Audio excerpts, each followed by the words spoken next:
If you are a Cybertruck owner or about to buy a Tesla Cybertruck, the owner's manual has finally been released. So you can take a look at it and see all the different features from it. But if you're just joining in, my name is Dennis. I love talking about Tesla deal hacking, so definitely hit that subscribe if you're interested. Shout out to Sorry for posting this. Tesla has officially released the Cybertruck owner's manual and service manuals online for free.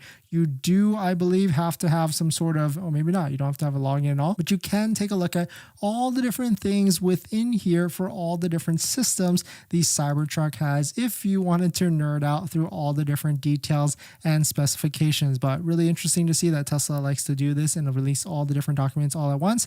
And let me know if you find anything interesting in the Tesla Cybertruck manual that pops out to you. I think some people have already pointed out that there's a parking sensor section within this, even though it doesn't have it. And on top of that, there is a section for Cybertruck paint, even though this doesn't have paint as all. But really fun to see, and let me know if you find anything interesting with it in it.